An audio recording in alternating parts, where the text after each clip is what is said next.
कहानी है एक साधारण शिकारी की और उस रात की जब अनजाने में हुई भक्ति ने यमराज को भी रोक दिया।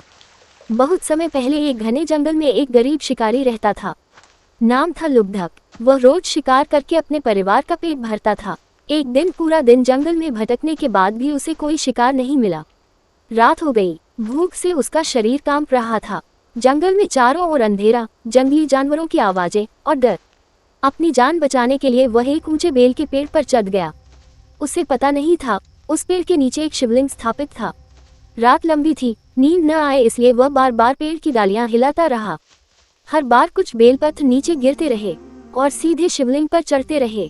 भूख से तड़पते हुए वह रोता भी रहा। उसके आंसू भी टपक टपक कर शिवलिंग पर गिरते रहे। उसे क्या पता था वह अनजाने में पूरी रात रुद्राभिषेक कर रहा है। उधर उसी रात थी महाशिवरात्रि। पूरी रात जागरण, उपवास, बेलपत्र अर्पण, सब कुछ वैसा ही हो रहा था जैसा शास्त्रों में लिखा है। लेकिन यहाँ एक अनजान पापी अनजाने में पूजा कर रहा था। सुबह होते ही एक हिरन अपने बच्चों के साथ वहां आया। शिकारी ने तीर तान लिया।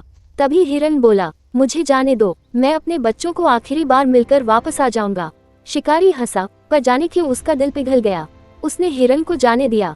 कुछ देर बाद हिरन सच में वापस आ गया, अपने परिवार सहित। उस क्षण शिकारी का हृदय बदल गया।